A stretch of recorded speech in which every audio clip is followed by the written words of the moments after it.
It's Rainforest Mind with me, Casper Thompson. See, I did change the name of the podcast after all. It felt like it was early enough days that I could get away with it. This week is sort of part 2 of the Buddhism and Christianity episode that we did a few episodes back. And today I'm talking to Rev Ian Spencer, who's an Anglican priest, currently running a retreat centre about half an hour away from here. In this conversation we talk about how he brings together these two, perhaps on the surface, quite different traditions, and we get to the mystical heart of each of them. Anyway, without any more waffle in the introduction, here's the conversation. Enjoy. So Ian, so maybe Ian, you could just start by telling us about your two different lineages, if you like, spiritual traditions. Well, so from a Christian point of view, which is my home tradition, it's my kind of root, that really actually began with marriage, really, interestingly enough, that I wanted to get married, and I went to a church, and the vicar there said, well, look, you can get married here, but this actually isn't in your parish where you're going to live, so you'll have to come to church for 6 months, and then you can be kind of put on this thing called an electoral roll, and then you'll be part of the church, and and then I can marry you. It's just really the sort of tedious kind of formality of Anglican church life. But doing that, I said we would. So was it? So there was something about that church in particular. There was not really. No. It was in the countryside, and it was pretty, and But going to that church with it, and they were very lovely people, and it was a lovely church, and the vicar was lovely. You know, you either went for 6 months, just to get a tick in the box and get married, or it changed you. And it's a long time to get a tick in the box, though. Yeah, it is. It is. And we went, my wife and I, and she was my fiancée at the time. But that tradition was middle of the road Anglican, really, But it suited me at the time, and was welcoming and loving, and expressed something of the tradition that I'd inherited just through family life and school. And did you go into that church having some sense of God, say? Was that sort of, it was something that was around for you? I've never really been with that. Yeah. I don't know why, because my parents didn't go to church. But they would have called themselves Christian. Yeah. But they didn't go to church. Yeah. They would have said that, but they got a belief. My mum's 88 this year, and she's certainly prays, and she would certainly say she has a belief. But so that my Christian life began, and the way it unfolded really was a connection. It deepened through the Celtic tradition, because I love being outside and the natural world, and I'd kind of feel pretty close to something divine, when you're in the woods or by the sea. Absolutely, So that was, that kind of deepened things for me, and eventually that continued to unfold.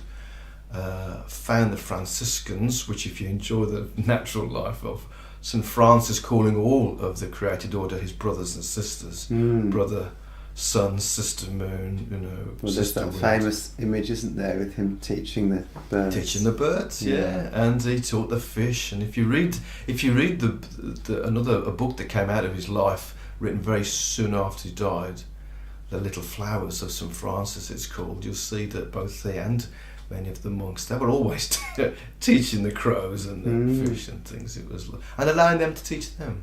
Yeah, and I think for me that's actually more important. Yes, it is. Yeah. So I enjoyed. Finding Francis was a development as well, and then the monastic life, which I'm not a monastic in any official sense, but there is some kind of monastic heart in me. And then on into the Christian mystic, contemplative tradition. When you say monastic, heart, what does that evoke for you? Silence, really, and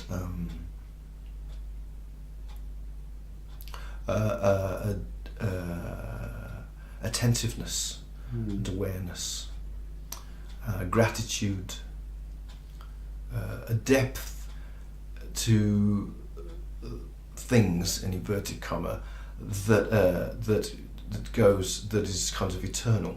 So when one gazes up, so when a monastic, for example, when a Franciscan monastic, at least, I think they would all say this, but when a Franciscan monastic perhaps gazes at a tree, he doesn't see an oak tree. He does see an oak tree, but then he goes beyond the name oak and beyond the name tree. And there's a depth to that particular being that its form and its names can't articulate. Yeah, well makes enough. me think of the William Blake poem about the grain of sand. Yeah, yeah, that's it. And St Julian, Julian of Norwich, Dame Julian, when she says she holds a little hazelnut in her hand and she says, "Here I have the entire universe in the palm of my hand." Well, no, it's not. It's a nut, right? Okay, but yes, it is. Yeah, because she's a mystic, yeah, or a contemplative, or has eyes that can see beyond the simple form, if you like. It also makes you think, we will perhaps come to this later, Indra's net as well, the image of all the jewels of the universe. Yeah, it's very lovely. Each reflecting all of the other jewels. Yes, for sure. Yeah. For sure. Yes. So I guess that's a little summary of my Christian journey, and that's where I am now in terms of my Christian life, and that's and at some point continues to unfold. Yeah, at some point in that you became ordained. Yes, I had a ministry 1992 to 2002. I had a 10-year ministry as a lay minister. What in the Anglican Church were called readers, but you have a couple of years part-time training for that, and then you can preach in church and a few other things. So it's a ministerial order within the Anglican tradition. And then felt called to maybe deepening that, which involved the possibility of ordination to the priesthood within the Anglican tradition.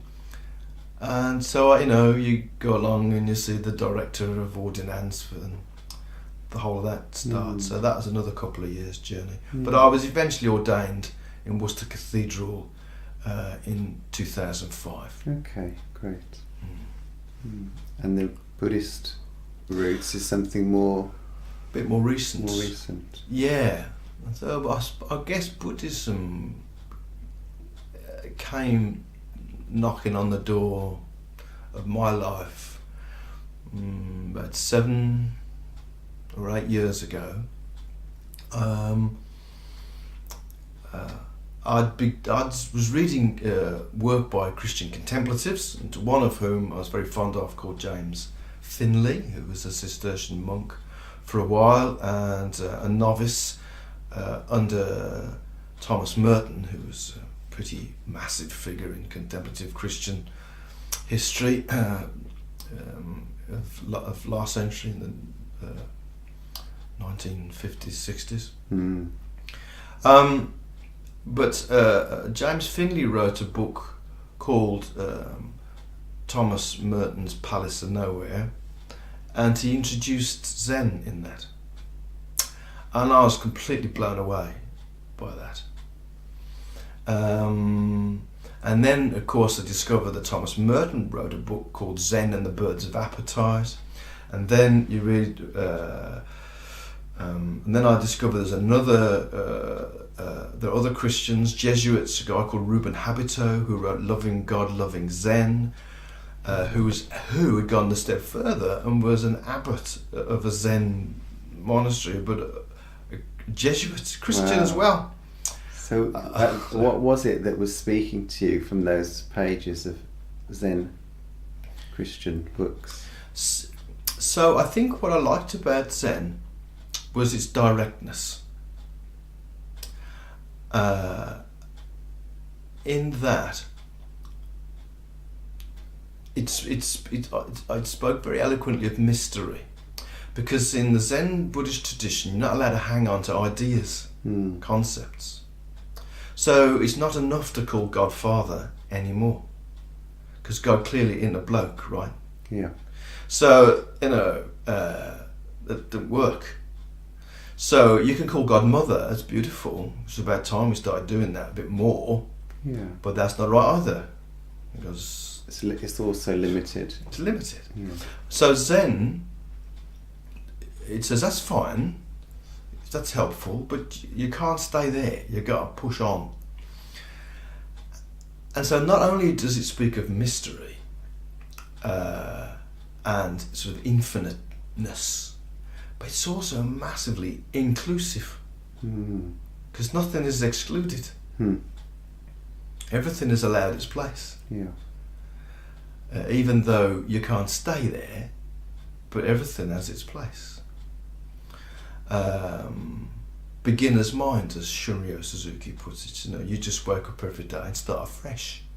Have a fresh relationship with things and people and your life as it arises in that moment, during the day, during the night. And so one recommits to one's life through this kind of beginner's mind, which is the Zen mind, which another way is ordinary mind, they call it. The Zen tradition is very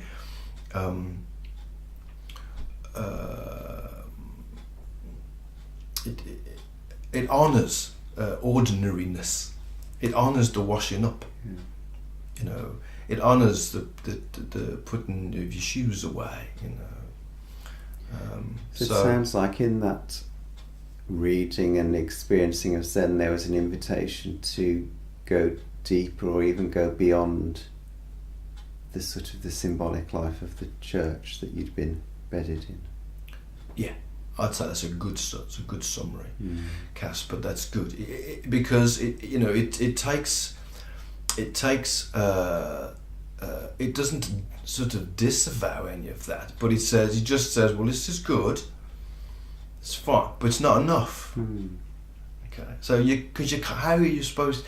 Do you really think it's possible to capture the essence of the divine in some dogmatic statements? Moving from certainty to uncertainty. Yeah. And in the Zen tradition, not knowing is most intimate. Yeah. That's one of the Zen masters put it. Lots of folks don't really understand that. I think knowing is intimate. Knowing is limited, because you know, don't you? Yeah, I guess there's almost like there's the original not knowing, which is not at all intimate, because it's distant and disengaged and not interested. Yes. And then there's knowing, which is coming into relationship, finding things out, beginning to make sense of things. Yes. And then there's the not knowing that's beyond that, which is like, and there's something else. There's something limitless about what I'm encountering. That's for sure. I'd agree with that. That's yes. Not knowing is not about ignorance or some sort of. It's not about distance. It's about when you don't know something, then you get close to it, don't you? You get close. You have a real good look. I have a little grandson now who's for some reason really interested in lawnmowers. Why not? Well, I don't know what that's about. He's 2. He loves. I think it's the noise and everything, and the engines. But when he comes to my house, he's only 2. What does he know about lawnmowers? Nothing. Right. However, he gets his face right in amongst. Yeah, he gets right in amongst, as close as he can, to look at all the things that make up a lawnmower. So this not knowing breeds or kind of calls forth an intimacy. Yeah, I like that. I think a good translation of Nembutsu could be intimacy. Nembutsu is the practice that we have here of calling the Buddha's name. Yeah. And I think intimacy is one way of describing that. Yeah. Coming into closeness with something. And the name that we call is unlimited. That is the translation of the name. Yeah, that is completely beautiful, and that has such a Christian, actually, and Jewish overtone. Let me share something with you that just occurred to me after 30 years of going to church and reading the Bible. I'd never looked at this particular passage in this way. It exactly describes what you just talked about intimacy and name and not knowing. Because there's a little bit in the Bible, it gets read a lot in church and in the synagogues, where Abraham is in the desert and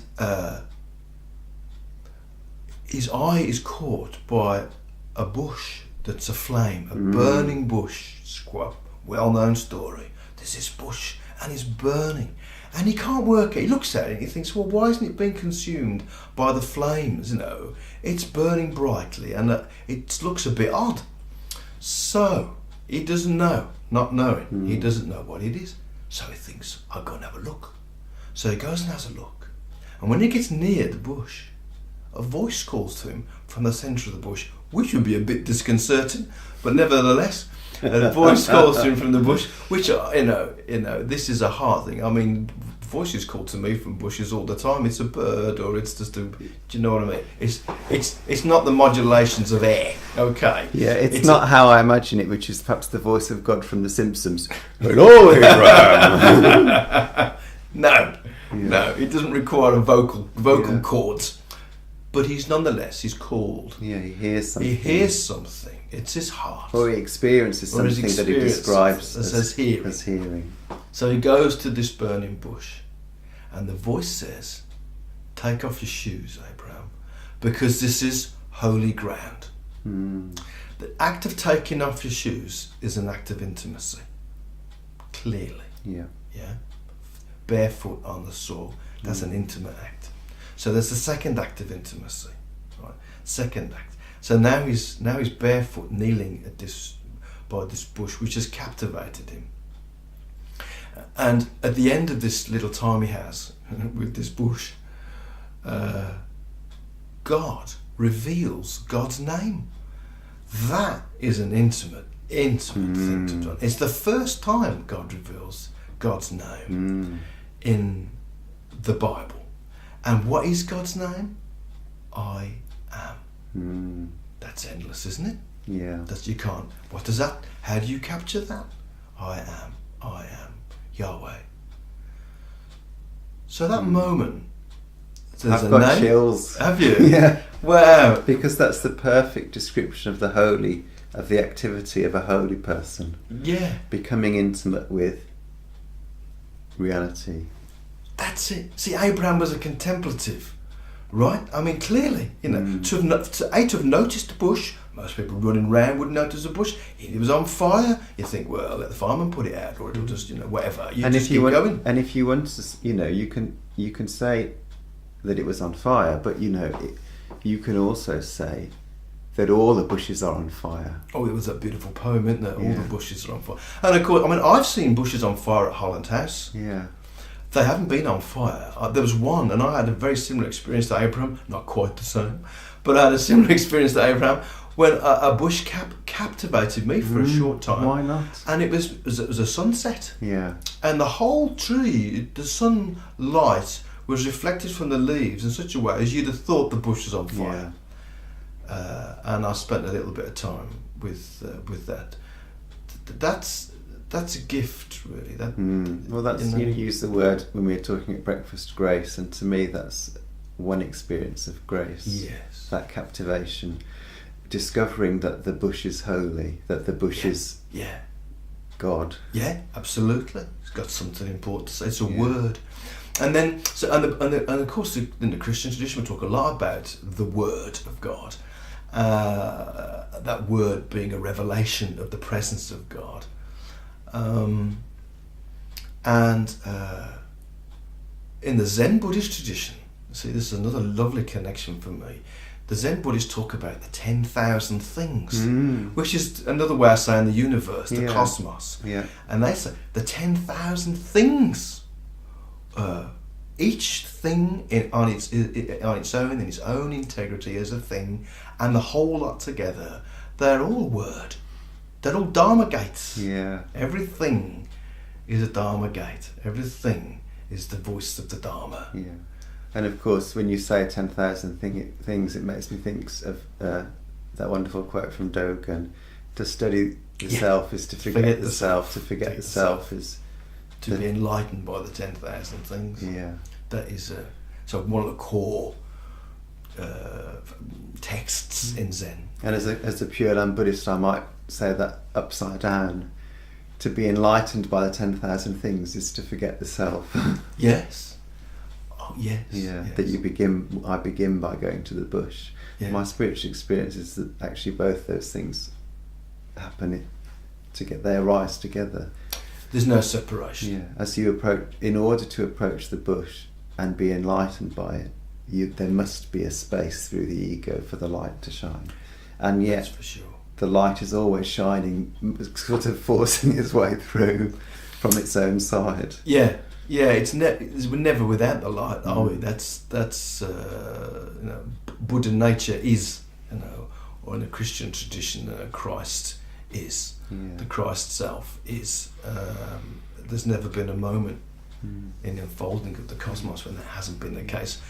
I quite like the idea, that idea of what we have to do. It's not that we're separate from anything, and that's certainly when I do my contemplative days at Holland House, and I try to, I'm constantly kind of trying to reassert, because people feel separate from one another, from the creation, from God, quite often from themselves, particularly those bits of themselves that they're not very happy with.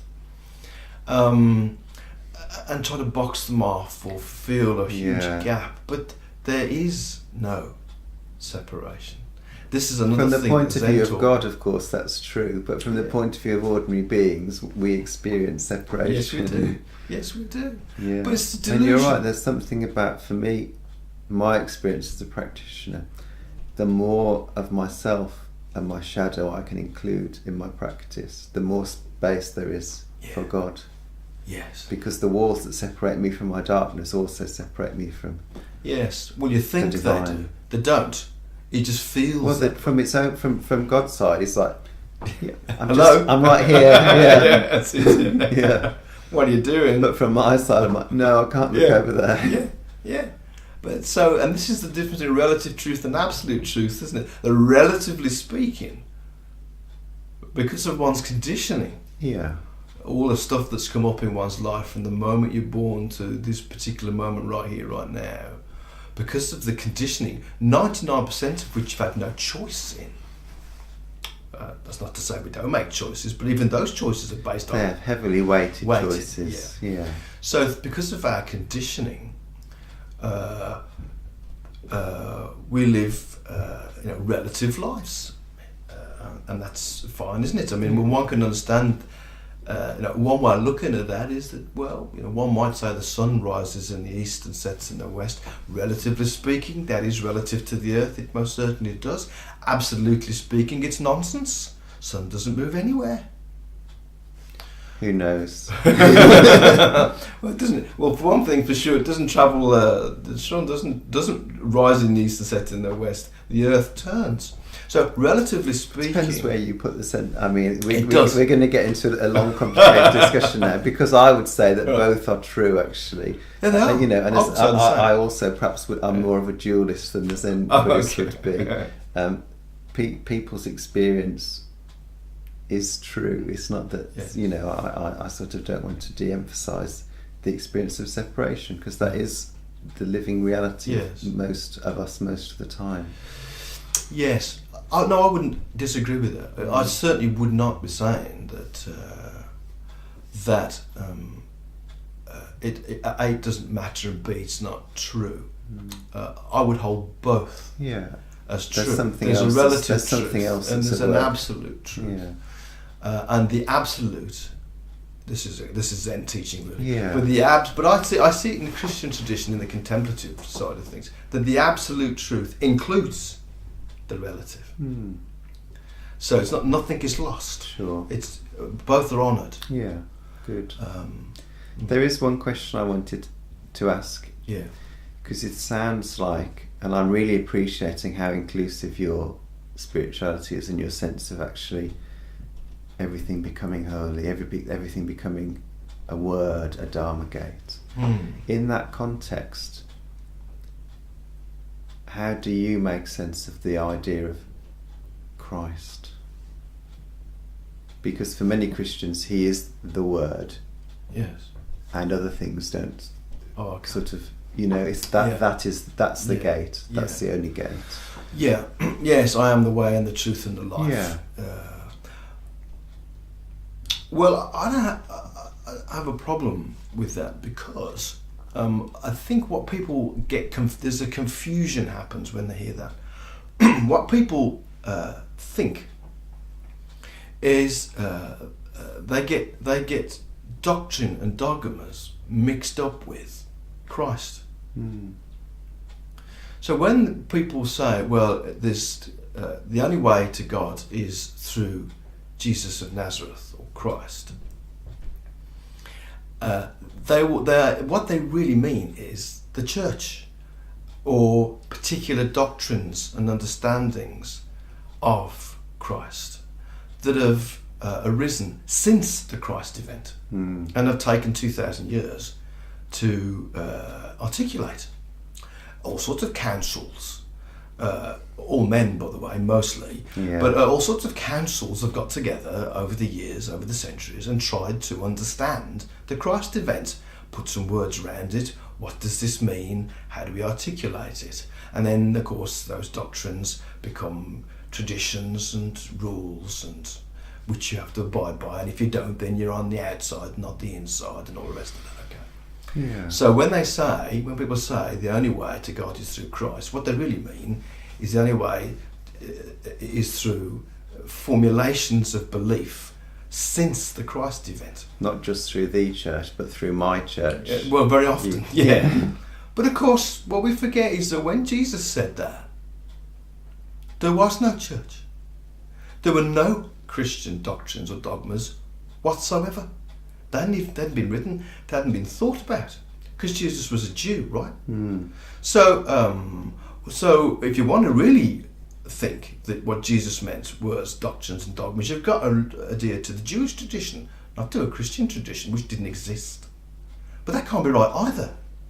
Clearly wasn't, because St. Paul went off and preached to the Gentiles and said, well, actually Jesus isn't just for the Jews. So really, what do we mean when we say Christ is the way, the truth and life? Do we really mean the particular Christian traditions or particular Jewish traditions? Well, the answer, as far as I'm concerned, is no.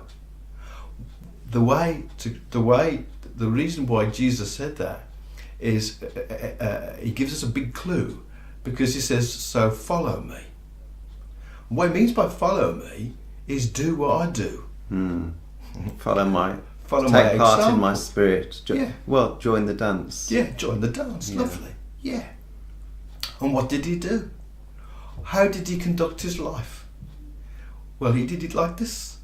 He was compassionate to all beings everywhere. And he had a life of prayer. A life of prayer. Yeah. So, he healed people, and it didn't matter to him whether they were a Jew or whether they were a Gentile, whether it was a woman that was bleeding who should not have touched, whether it was somebody that had died who we should not have touched, whether it was a man who'd lost his mind, was suffering great mental distress in Gennesaret, which was a Greek place, because there were pigs roaming around. Right? That's right. So what was he doing there? Should not have been there, but he was. Whether it was a legionnaire who was actually a member of the occupying forces, who perhaps that morning had been to worship his own gods in the temple, and who'd come up to Jesus and said, my daughter's dying. I've been to everybody, there's nothing I can do. I love my daughter. I've heard about you. I've seen you about the place. Would you heal her for me? Would you heal her for me? And Jesus says, do you know what?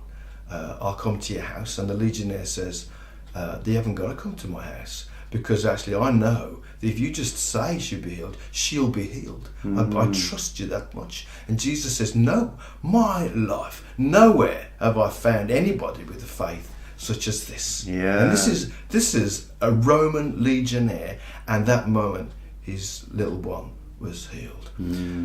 There was no Christian doctrine. There was no formulation of Christian dogma. The man just had spotted Jesus, had seen the kind of human he was, trusted in him. If you want to, the only way, in my view, to interpret that Jesus is the way, the truth, and the life, is basically is a call to follow him in his glorious divine humanity, of which we all share. Could you say something like to join him in Christhood? Or would that be getting me thrown out of the church? No, I think that's quite a theological thing to say, actually, isn't it? So you'd probably get away with that. Yes, to join him in his Christ. If by Christhood we mean the fulfilment of everything it can be to be a human, to be beautifully, absolutely human in it, so that his great heart and his great power, which came of his great love, and was for everybody. Yeah, and it reminds me of the beginning of the conversation that I suppose one way of describing Christ is intimacy with God. Yes, oh for sure, that's lovely. Yeah. I like that. So to join him in his intimacy with God, with what is with the nameless. Yes, and that intimacy, it can be your intimacy and my intimacy. And indeed, that's what we're called forward for. Reminds me, in Japanese Pure Land Buddhism, there are two words that describe the spiritual relationship of being in relationship with Amida. Japanese words that I can't remember. And the first word means something like, I experience all of the saving grace of Amida Tathagata working for me and for me alone. I am receiving all of that that love, loving kindness. It's all coming to me. Yes. And the second experience is the experience of, oh, it's coming to everybody. And both of those are true at the same time. Yes. Yeah. That's for sure. I mean, there's in the Christian tradition at the Eucharist we have this lovely little prayer just before we break the bread, and it says, "Though we are many, we are one body, because we all share one bread." That's what the Christians say. Now, that's quite a mysterious thing to say, actually, when you think about it. At the very surface level, one goes, oh, we're all in the same building, we're all going to have a piece of bread, therefore we're all one, Yeah. Which is okay. We've all got a name on the list. Yeah, we're all going to have a piece of the loaf or a wafer. But that's good, that's right, but it's so much more than that.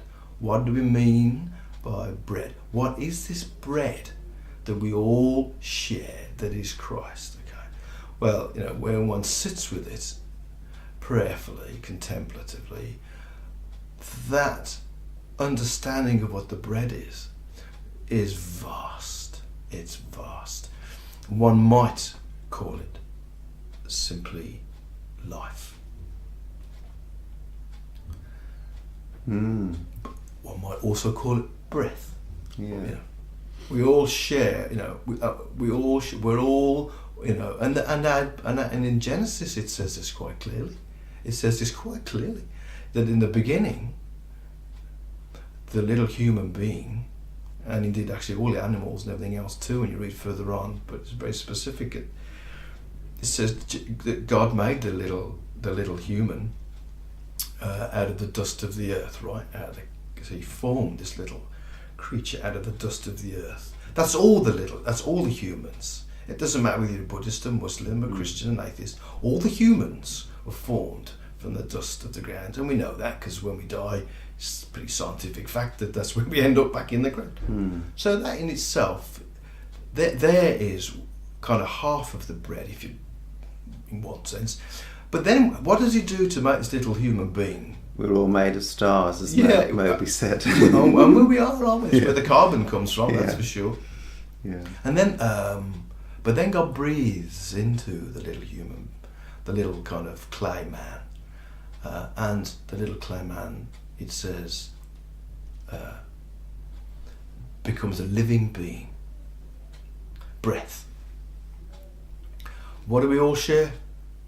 Breath. In fact, all beings everywhere share breath. So when we talk about bread, that we are one, because we all share one body. We all share in the life of God.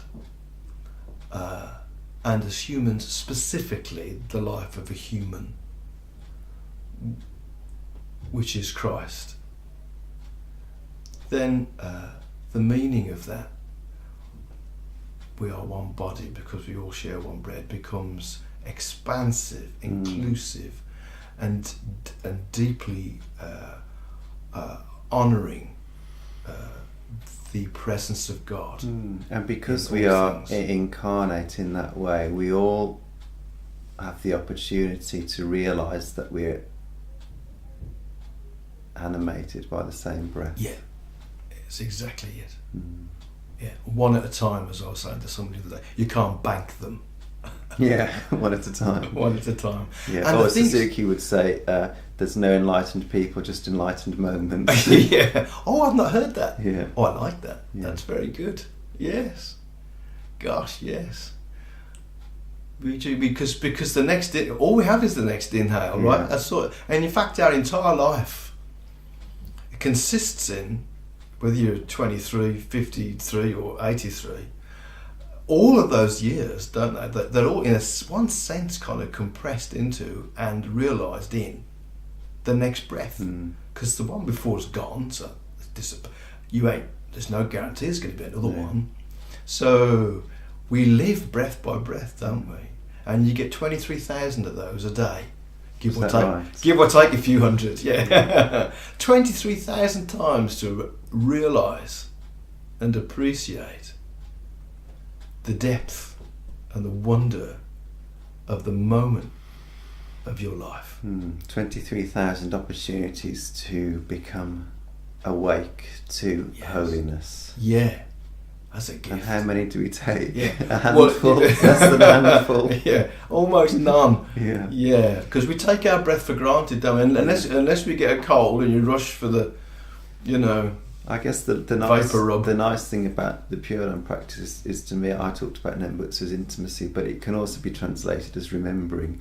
And actually it's like, okay, I know that I'm not going to be intimate with the world all of the time, because that's my human nature. Yeah. But even when I'm full of ego, I can remember that the world is speaking to me, that the word is available. Yeah. Even if I can't quite touch it right now. And there's something about that sort of that allows me to relax. Yes. And you go, actually, I don't need to be by the burning bush all the time. No. As long as I know the burning bush is there. Yeah. It's always enough. there. Yeah. Oh, you're never separate from that. Occasionally, it's given to me that the veil is lifted, and you go, oh, that's how you wake up to it. Yeah. Wake up to the truth of it. Yeah. But most of the time, it's like, okay, that's in the background, and now how do I live a compassionate life? Yeah, that's for sure. Yeah. So I think, in the Gospels, in intimacy. No, it's not the Gospels. It's Paul's letters. It's such a pity we only ever read this out at funerals, right?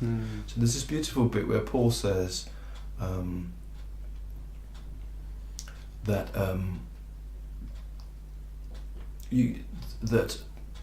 neither life nor death, nor angels nor demons, nor principalities, nor powers, nor anything in all creation can separate us from the love of God in Christ Jesus. but I don't know why we only say that at funerals, because it's such a beautiful way to live your life. Yeah. And my goodness, couldn't we just relax a little bit if we knew that? Yeah. No, exactly. If we woke up in the morning Yeah. and, well, whatever happens to me today, whatever unfolds, whatever lovely things come my way, whatever difficult things come my way, whatever thoughts come into my mind which either make me happy or make me sad or make me afraid, whatever comes along, it's simply not possible for me to be separated out from the love of God, the presence of God. Or just from love. Or just from love, which is the same thing. So that it's not possible. It just feels like it is. And for some people, that feeling, as you said earlier, it's true for them. Yeah, and because